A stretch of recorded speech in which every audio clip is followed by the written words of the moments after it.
Shalom, everyone. And today we are starting a new book, the book of Exodus, Shemot in Hebrew. Shemot means names. So on a superficial level, it says very clearly, Exodus 1:1, Ve'ele Shemot b'nei Yisrael aba'im Mitzrayma. And these are the names of the children of Israel coming to Egypt. Et Yaakov ish uveito va'u. With Jacob, everyone came with his own household. That's a simplistic translation. However, the depth is amazing, and we can have few different layers, like every aspect of every verse in the whole Torah. So we can talk about the names of the children of Israel, because that's how it starts, and that's how the simplistic translation goes. However, when you study the Kabbalistic aspect, this is something totally else. And I'm just reading from the Tree of Life of Rabbi Isaac Luria. The Tree of Life, just the beginning of the Tree of Life, Gate 1, Branch 2, and it says as follows, דע כי טרם שנעשו הנאצלים ונבראו הנבראים, היה אור עליון פשוט ממלא כל המציאות. No, you should know that before all the emanated being have been emanated and the created being have been created, there was a divine, supreme, expanding light filling all of reality. And there was no empty space from the aspect of empty air or vacuum. But everything was filled with that endless light, expanding light. And I'll just jump to the next verse. And then when his simple expanding will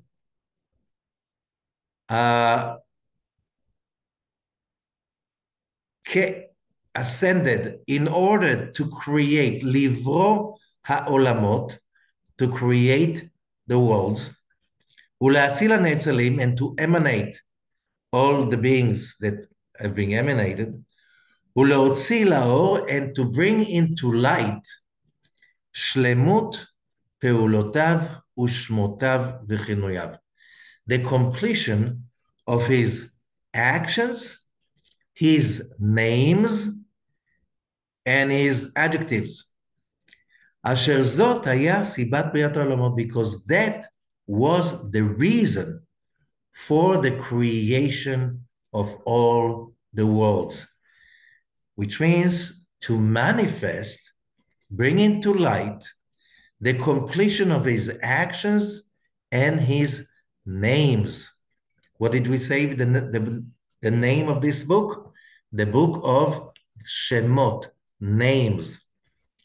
So are we talking about the names of the children of Israel, or are we talking about the names of God?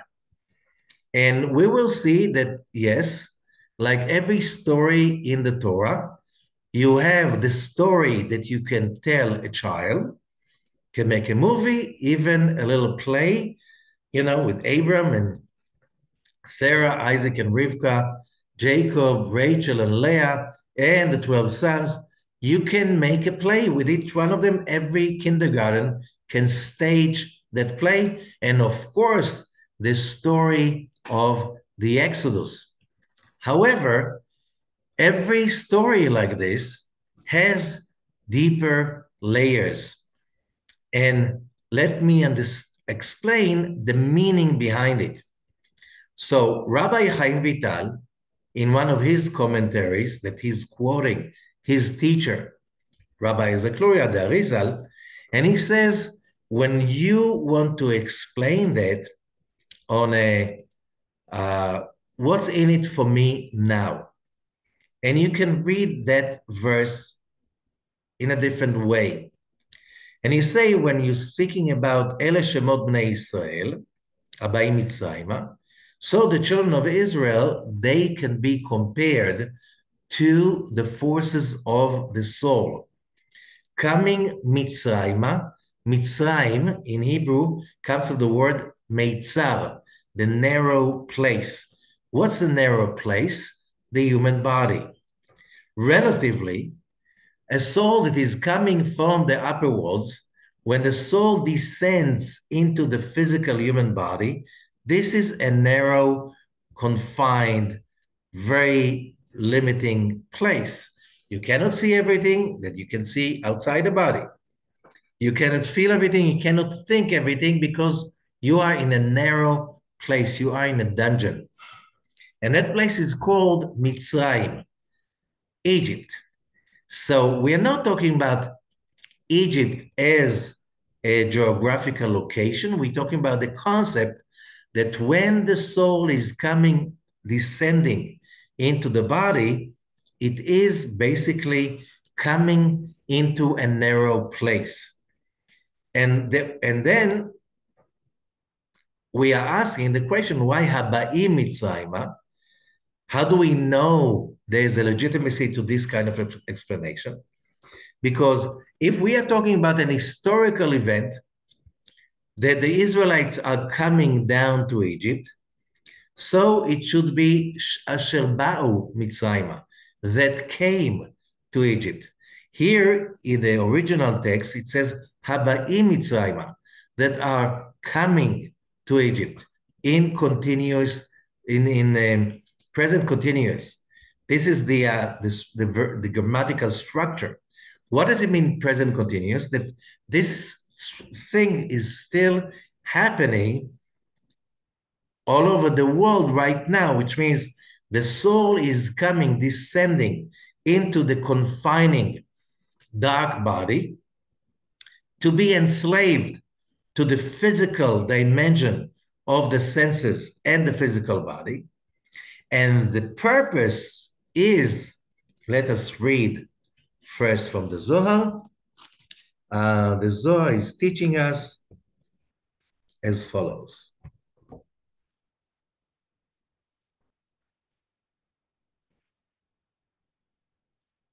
Okay, I'm reading from the Zohar of Parashat Shemot, the Sulam commentary, verse 48.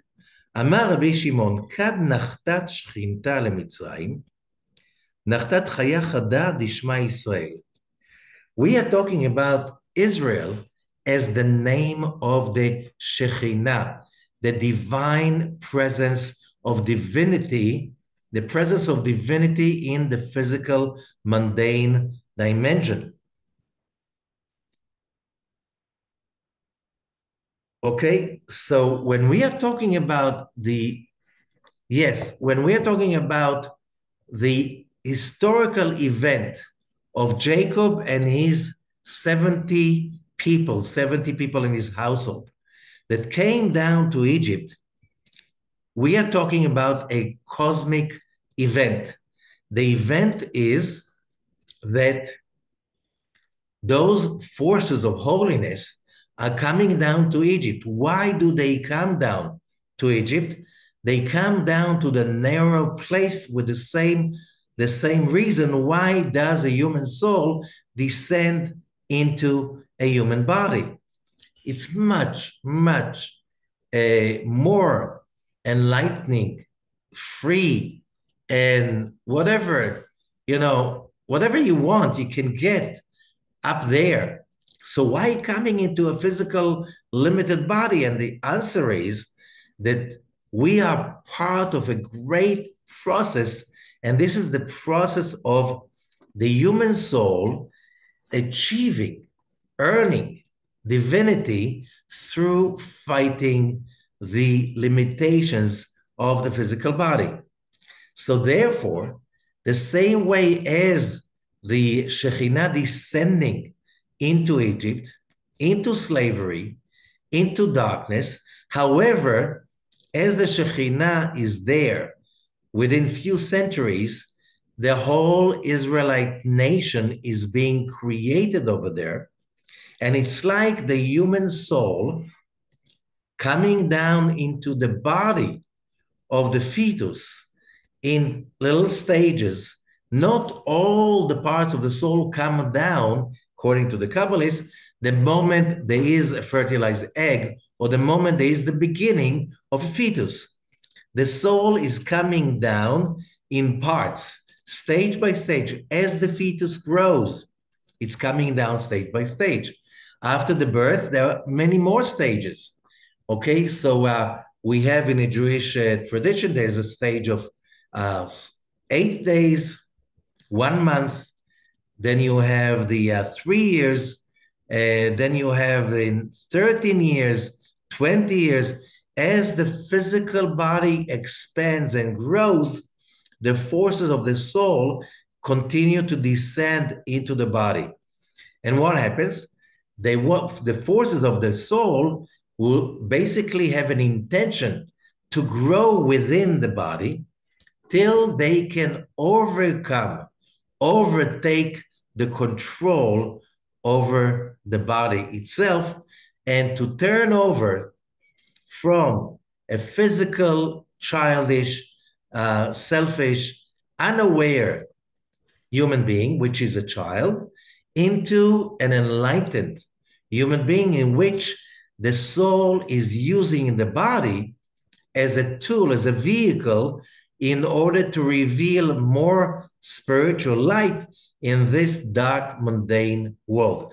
This is the purpose of the book of Shemot, which means the whole book, which is called in English, literally Latin, Exodus, the Exodus, which means it's all about how the powers of positivity are building themselves up in this mundane reality, while the ruler is still the physical dungeon of illusions that we are at, with all the bombardments of needs, desires, all what is called materialistic, till you can get blinded and you forget where you're coming from, and then you are a total slave. When you're not a total slave is when you start to realize that you are in the dungeon and you start to look for the ways out. That moment, you're starting the journey for redemption, which is basically the book of Exodus, the journey for redemption. So this cosmic event of the Israelites coming down to Egypt and building themselves up as a nation, which is compared to the baby, the forces of the baby coming into his body, building themselves up till the child's bar mitzvah, which means the age in which the child can really wage a war against the limitations of the body and can turn over the control into the soul and then create a life full of enlightenment. So first of all, this is the name of the game. So why it's called the book of names, why it's called Shemot. And we read in the writings in the Tree of Life that basically the whole idea of creation is coming to the light of the names of God. So whoever saw the movie Matrix, the idea is coming from Kabbalah, because the makers of the movie were studying some aspects of Kabbalah. I don't think they were Kabbalists, and the idea of the whole universe is a matrix of letters is taken from the book of Sefer Yetzirah, the book of formation. Over there, you have those charts of many, many, many letters. So basically, we live in a world that is a manifestation of the names of God. So the names of God are the manifestation of God's being. What does it mean? Okay, when I started to read this text, one of the most powerful texts written in history, it says that the universe started with the expansion of that endless light into this world. Okay, so since the light, which is basically going back to Abraham, Isaac, and Jacob, the God of Abraham, Isaac, and Jacob, the God of monotheism, is the endless power of the creator that fills reality, not just is fulfilling reality. Every object in reality, every atom, every molecule, every object, creature, whatever you can find in the whole vast existence of creation, all of it is a manifestation of that same light through different conjugations of God's names. This is the way a Kabbalist sees the world. It's a code. It's a code of God's names. If you read the writings of the great Kabbalists, like Rabbi Isaac Luria, some of them, you realize it's all about God's names, which means everything is God's names. And what is that about? The idea is that, yes, we are limited human beings, limited creatures living in a limited reality. However, our journey towards divinity, towards the divine, that's our calling, we have no other real calling. That journey is through understanding the use of God's names, because God is one. However, in the book of Exodus, we learn how to use God's names. We learn how to use God's names in order to find a way back to the divine reality, to the divine dimension, so we can earn the enlightenment and our connection to the divine. Since we were created in His image, therefore we are incapable of achieving anything for free. So we need to overcome that illusion that is called the physical world, or Mitzrayim, Egypt, and the fight of let our people go, the soul, the powers of the soul, let my people go, of getting out of that limitation, of that dungeon, of living in a consciousness of darkness, that everything is physical, everything is mundane, there's no godly dimension, and therefore things happen by random. Through the names of God, we basically train our minds to ascend into another level of consciousness, which is basically called freedom. So the journey towards freedom of the Israelites in the book of Exodus is our personal journey, either in the context of this yearly missions, which means during the next 8 weeks that are called ShOVaVIM TaT. ShOVaVIM, this is the initials of the names of the parashot being read according to the order of the reading of it.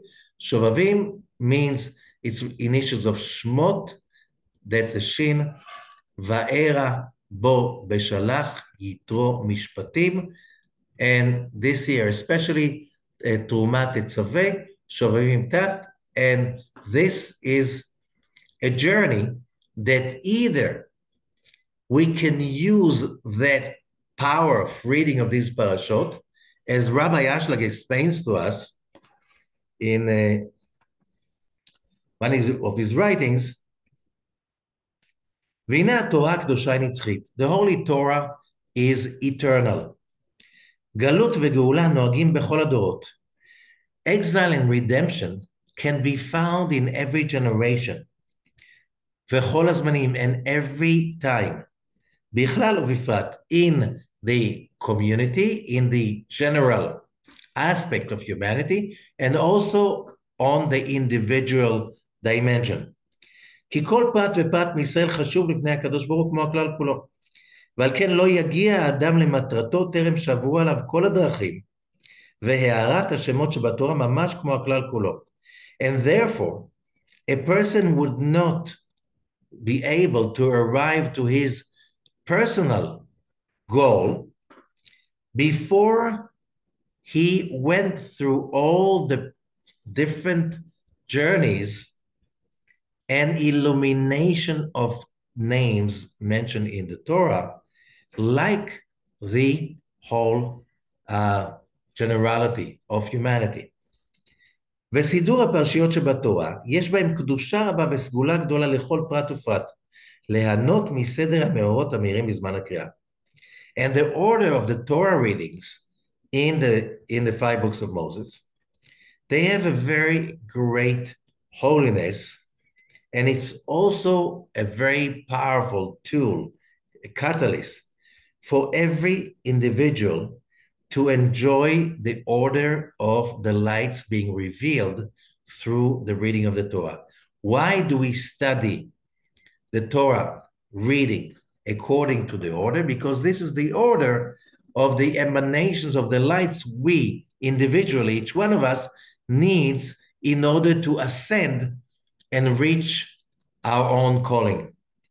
ומתוך ששובבים תת הם סידור שלם, and since these 8 weeks of ShOVaVIM TaT are complete order, this is a complete order of revelations of spiritual light, מתחילת השביה והשיעבוד של קליפת פרעה, from the beginning of the bondage and the slavery to that klipa, to the negative forces that are called Pharaoh in Egypt, עד תכלית החופש ולוחות שניים, till the complete manifestation of freedom, which is symbolized by the giving of the second tablets. על כן מסוגלים הם להאיר עם כל מערכת הקדושה והאורות. Therefore, these 8 weeks have the ability, the potent, to shine all the necessary systems of lights and holiness that already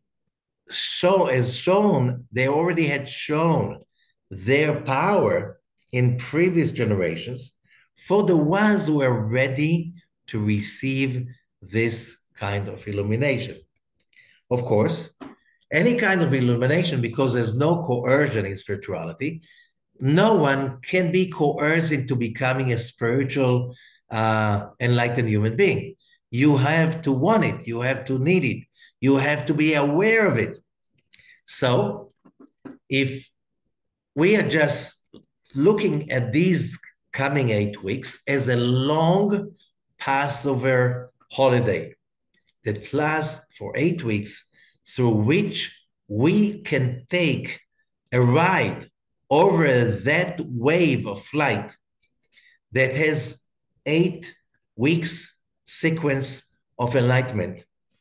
So because that already showed its potency in previous generations, helping so many people with higher heightened awareness to make their journey stronger and more potent.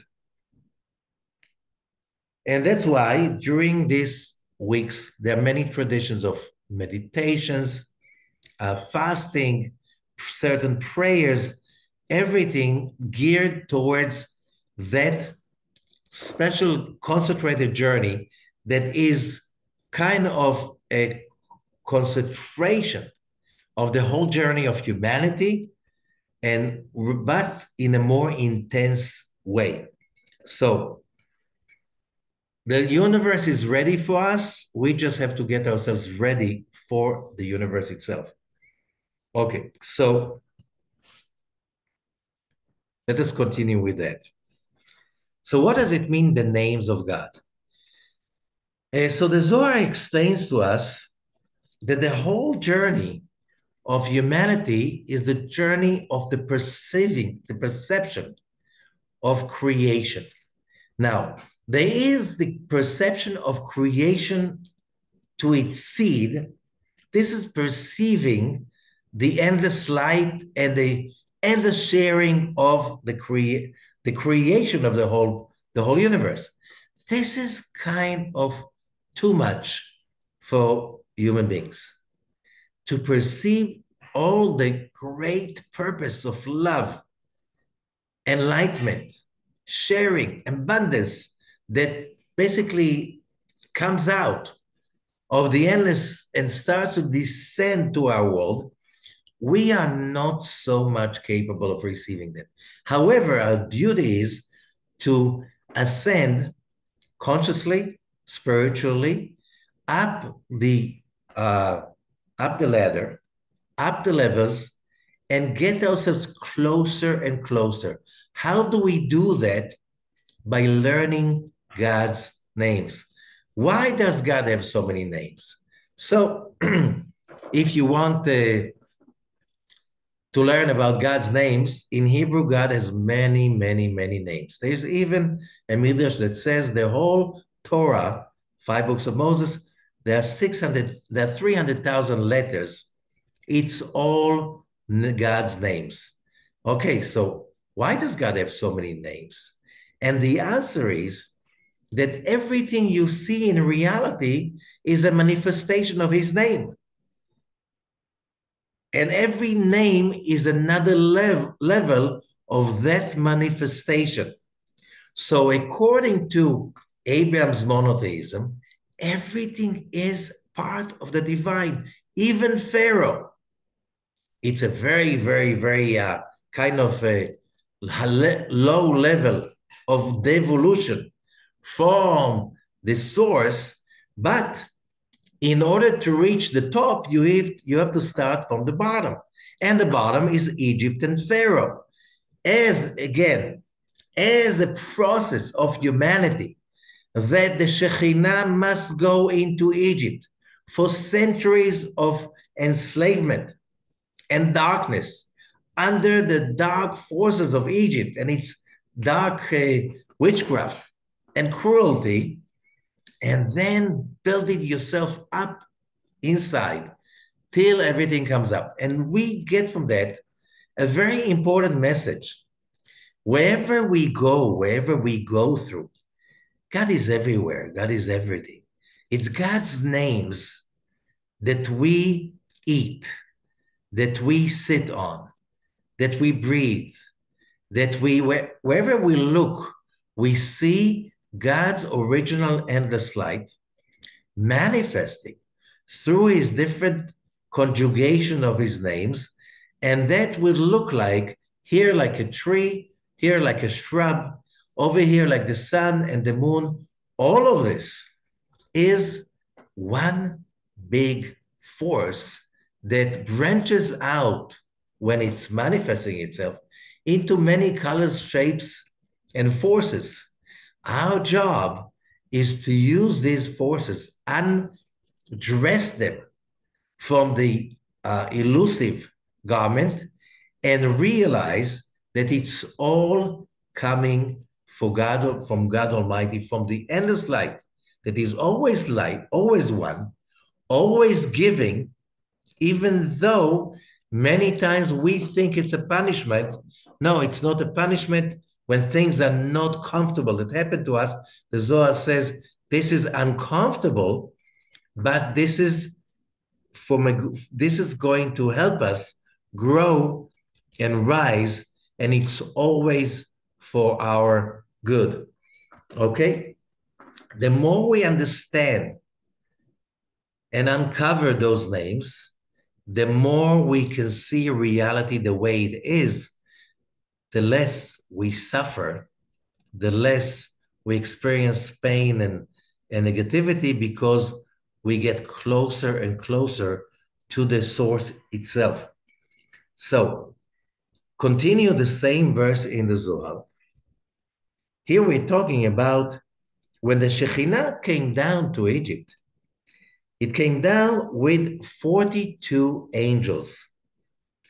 וכל אחד ואחד מהם היה אות קדוש עמו, מן השם הקדוש מ"ב. And each one of these 42 angels was basically a manifestation of one of the letters of the holy name of 42 letters.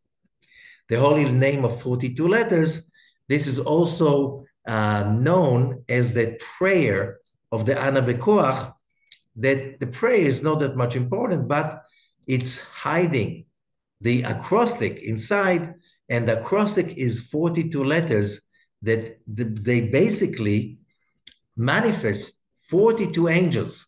What are these 42 angels about? What is the name of 42 letters about? The name of the 42 letters we will study later on. Just a second.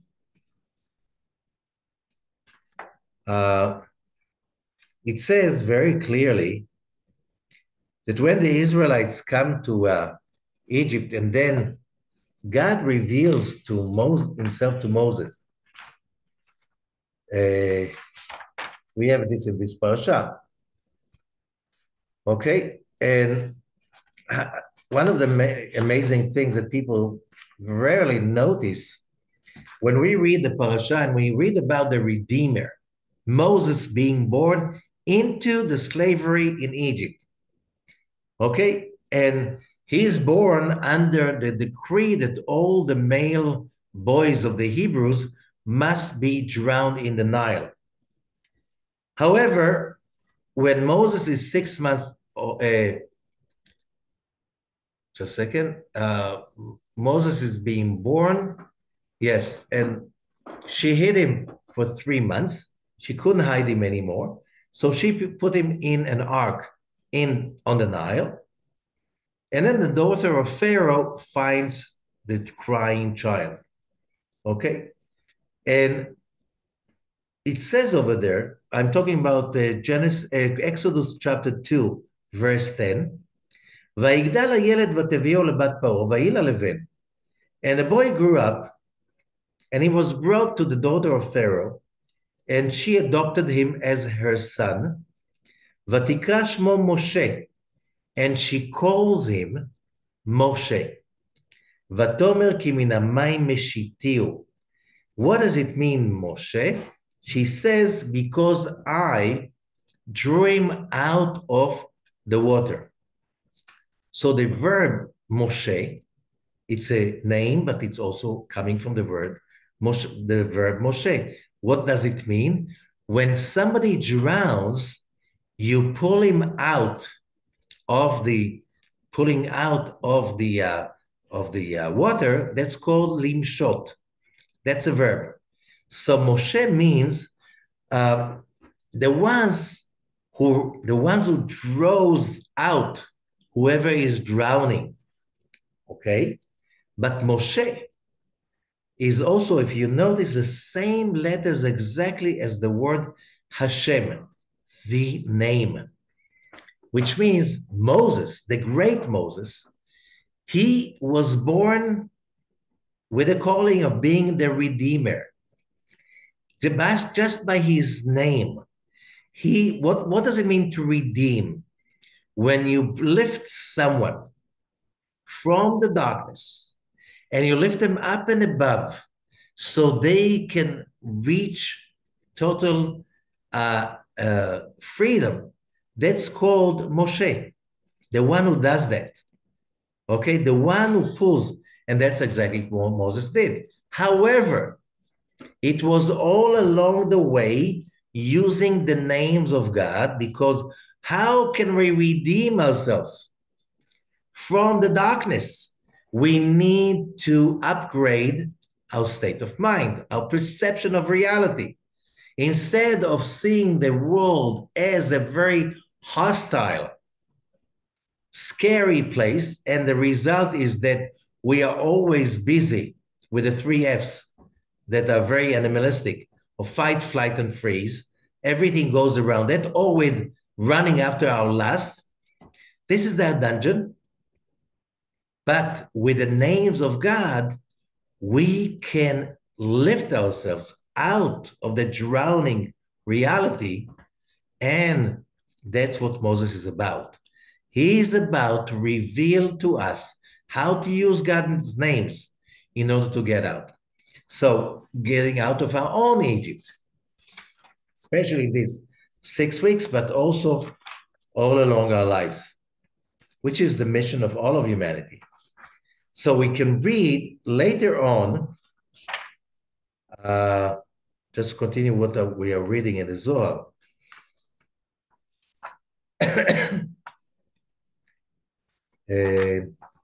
Okay. So there's a use in the reading of in the whole thing of the Exodus about God's hand. So you have Yad Hashem, God's hands. You have Hayad Chazaka, the strong hand. You can read it on Exodus 3:19.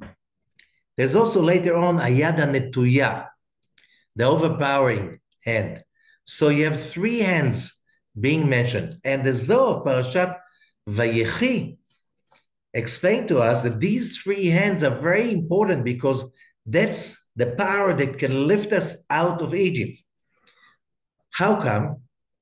So we just started to read about the 42 angels. What's 42? Why the number 42 is so magical, so powerful? So the first simplistic idea is 42 is three hands.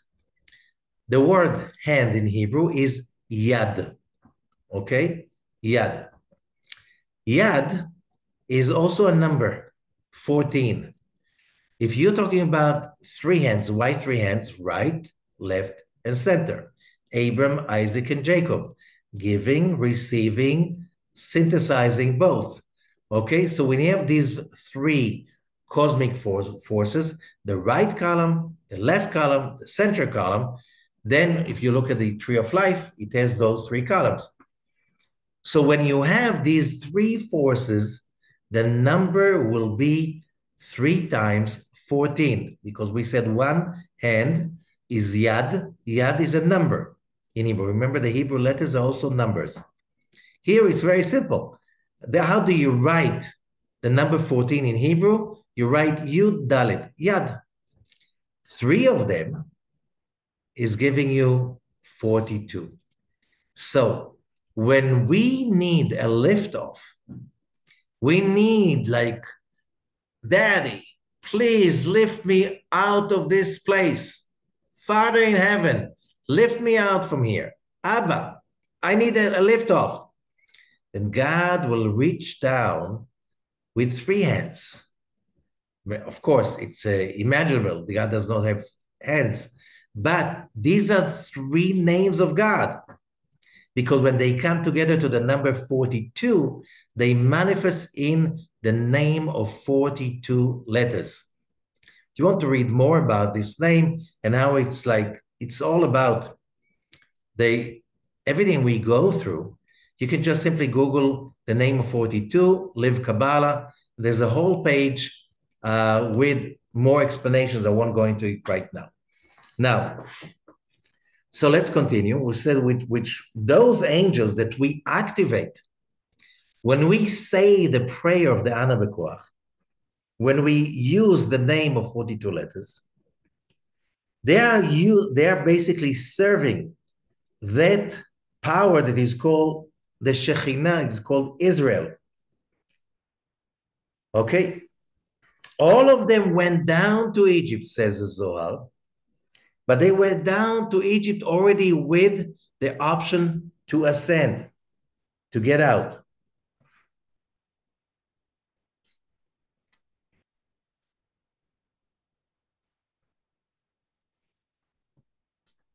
Okay, so that's basically, to make it really short, that is basically one of the major concepts. So, so you learn already one name.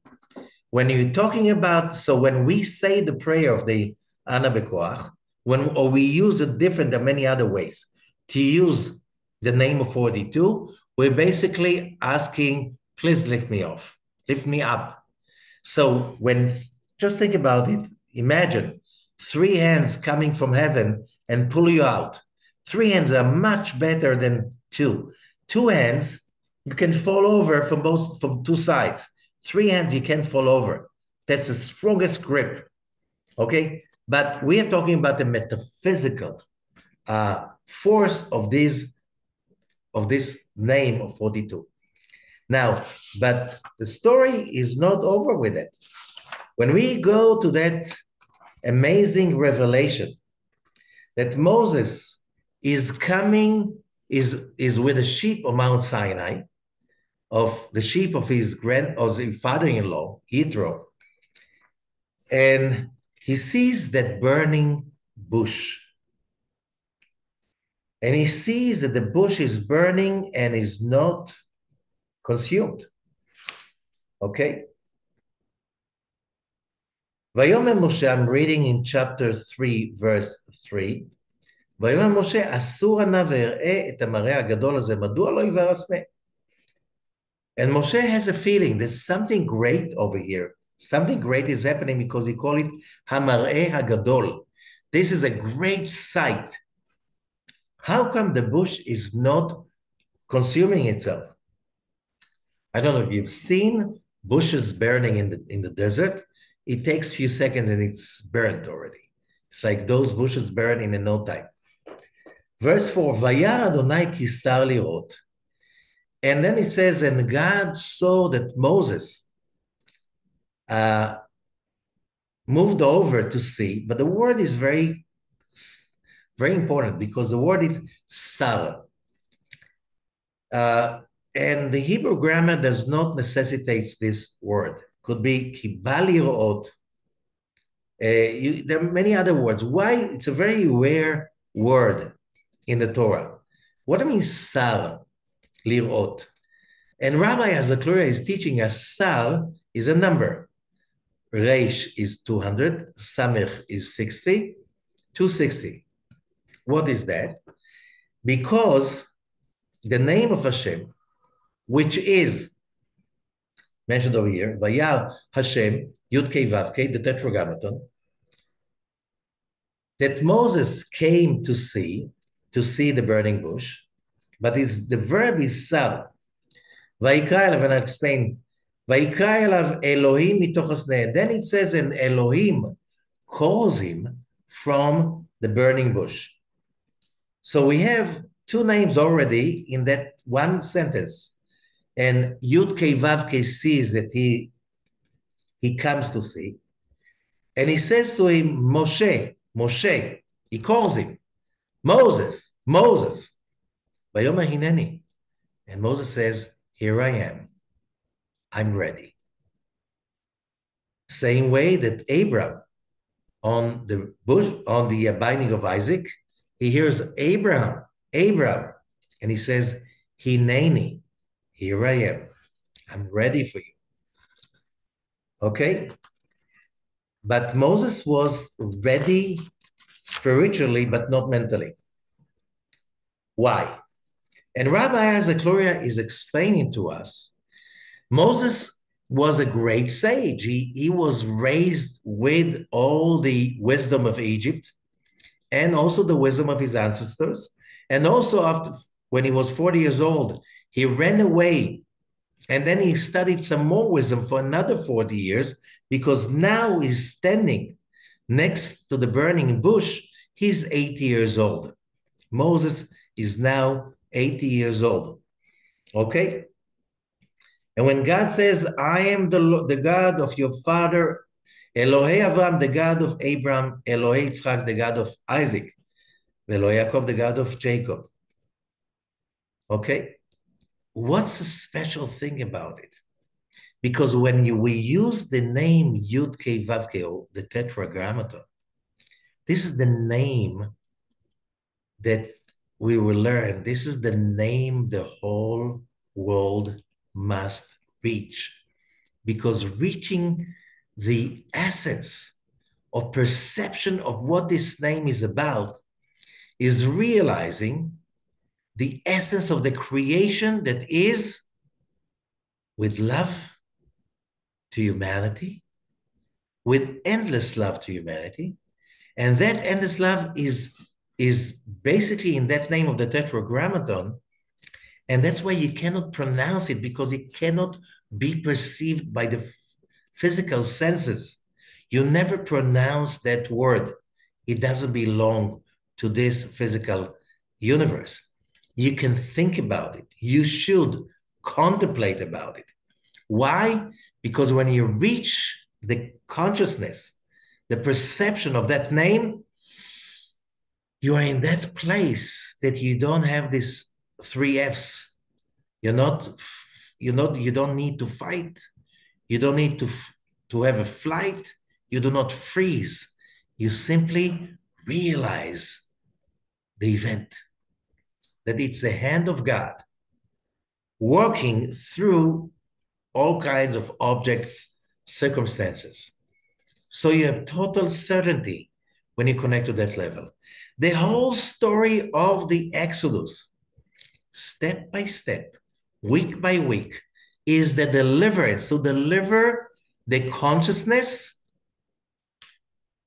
that humanity can feel God in such a level of unconditional love and nothing but love. And then when you realize that, you figure the matrix out. You already realized it. You can be part of it. You can activate it. You already have a control. Now, what Rabbi Zohar is saying is the Arizal, that during the moment that we're describing, Moses is 80 years old standing in front of the burning bush. There were only 210 years that passed since their exile started, the Egyptian slavery. Sar is 260 because it is the name of Youdkevitch, which is 26 numerical value. And you have to correct it on all 10 levels. So it's 10 times 26, 260. Moses was sure that there are 50 more years to wait. So God is trying to show him that he made a mistake in his understanding of the process. Yes, there's always a process. There's always a time to move on.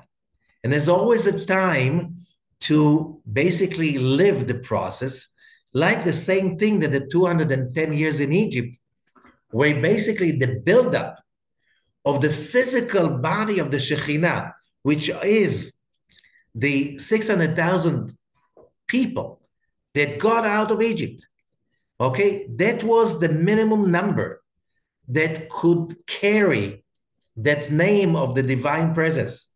That could be built up only in Egypt, because by building it up in Egypt, it could basically eat up Egypt from within, which means bring that positive force into fruition. Same way that a fruit is not ripe on the tree. You should not pick it up because you stop the process of growing. Meanwhile, the fruit is getting its nourishment from the earth, from the tree, and it grows and it grows and it grows, but don't pick it up before the time has come. Moses was sure that the time needed is 260, Sar Lirot. God is trying to prove him that he had a miscalculation. Because how? Because when Moses is asking later on, let's see that conversation.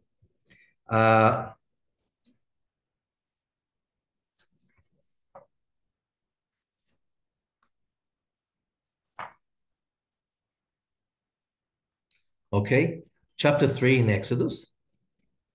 And Moses is, Vayomer Moshe la Elohim, verse 13. And God says to God, I'm coming right now, you send me into the children of Israel, and I'm going to tell them, the God of your fathers send me to you. And if they ask me, what's his name? They don't know the name. Of course they know the name. Why should they ask what's the name? What should I tell them? Vayomer Elohim and Moshe. And God says to Moses, verse 14, Eheye asher eheye. Translated, I am what I am. No, you don't translate this way. Eheye is one of the most holiest names of God. Eheye asher eheye. You tell them, Eheye shlachani alechem. It's a name of God. Usually the people translate it as a verb. No, it's a God. It's a name of God. The name of God, Ehyeh, symbolize the upper world that is also called Ima, mother. When we turn to God as a source of nourishment, of sustenance, life, everything we need, it's like a baby turning to his mother for food. That name, that way to perceive God is the name Ehyeh. But he says twice the name Ehyeh. Twice the name Ehyeh. So first of all, the name Ehyeh, like the upper mother, which means there's no mother, but it's our perception of God as a source for our nourishment. It's a motherly feeling. The name is Ehyeh, and that name is the numerical value of 21. So Moses made a mistake, tells us the Arizal. It's not 260 years of slavery. It is 210. It's 21 times 10. And therefore, since it's 210 years that are over, it's time for the redemption. And Moses doesn't get it. Finally, he gets it and he goes. But that's why all the different, let's say, give you an example, Rabbi Azathlor is saying, it's like all the tikkunim, the corrections that were done in the beginning, were coming from the name Ehyeh. For instance, the first plague. Why 10 plagues? You have to fix and correct 10 levels of the name of God. The first one was blood. Blood is in Hebrew dam. Dam is also a number, 44. If you take the name Ehyeh and you conjugate it, or it's not conjugation, but you spell it out, it's 4 letters, Aleph, but then you write Aleph Hey, then Aleph Hey Yud, and Aleph Hey Yud, and Hey, you get the number 44. That was the first plague, blood. Everything was around that name, because for the name Youdkevitch to be born, in a human perception, it needs to be born out of the upper mother, which is Ehyeh.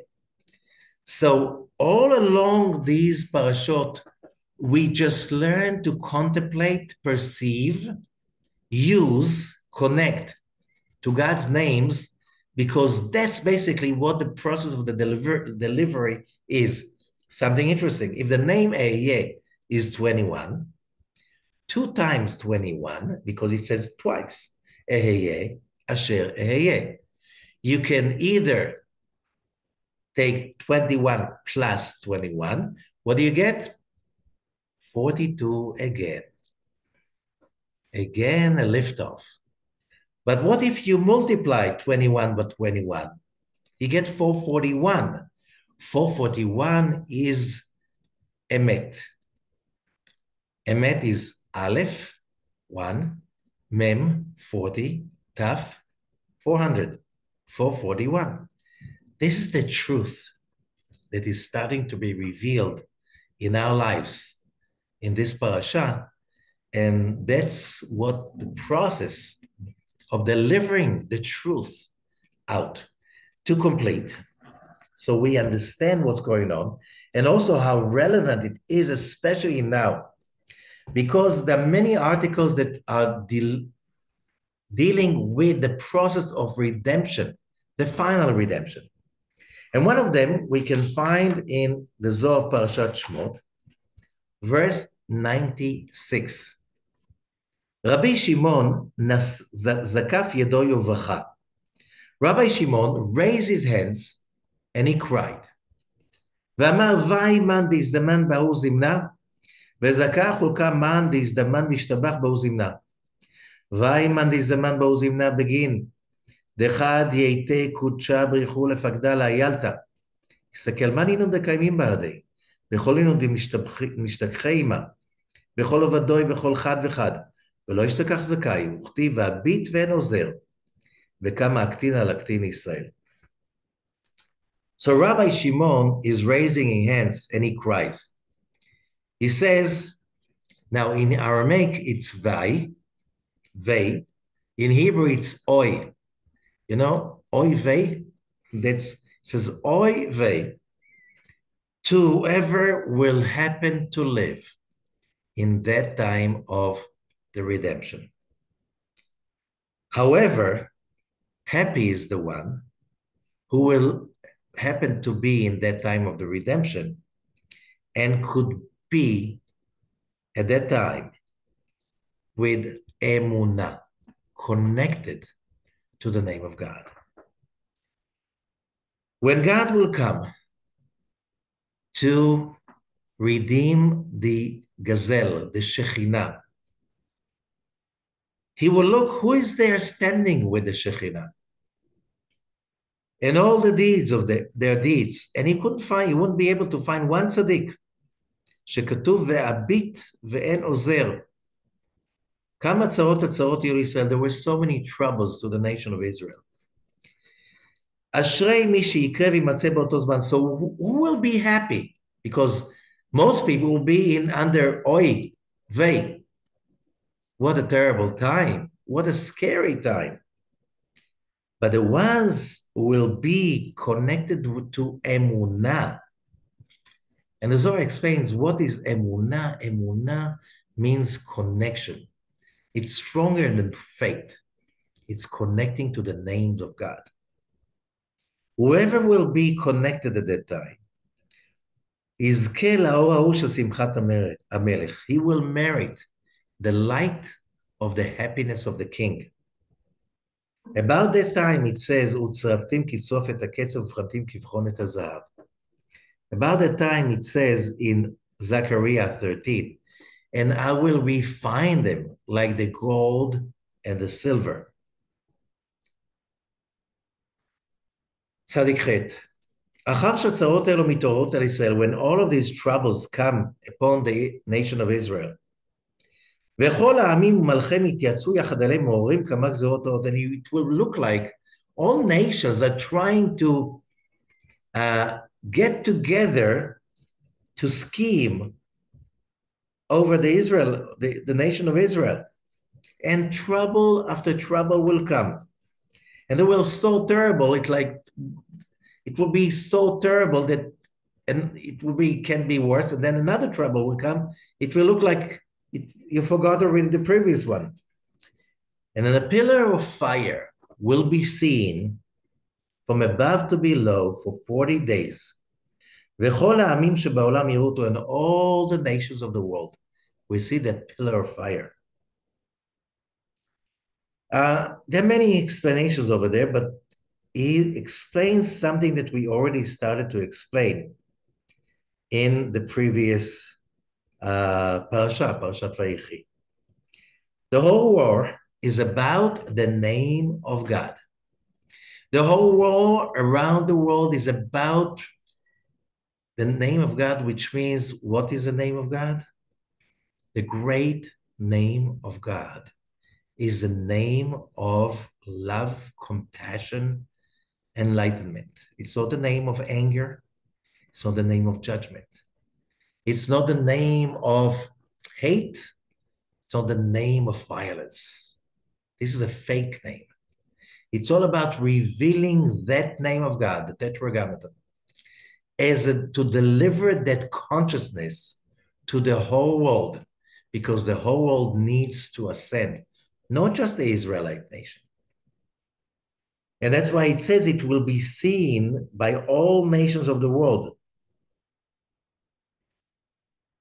This is where the war is about.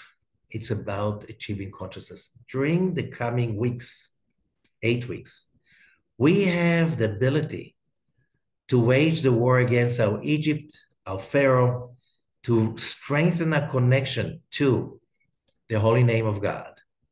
And that will make sure that we'll be on the happy side of humanity when all of this is happening, because what we see as world order, it's falling apart. And it looked like everybody can be safe in his own place with his own savings and career. It's not going that way. It's going a different way right now. All those old structures of society, politics, statesmanships, it's falling apart. It's being recreated.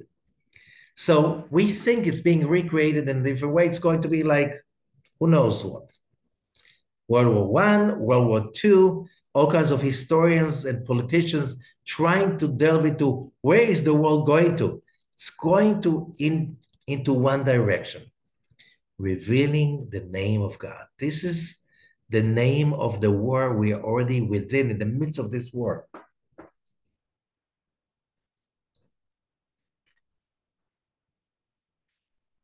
So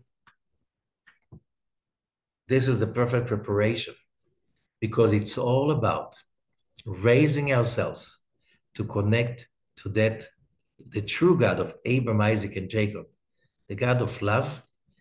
However, this God is the God that we can connect to him only by really working hard on our faith, our connection, our own actions, our own improvement. And this is all concentrated in the coming 8 weeks. Thank you and good luck to us all.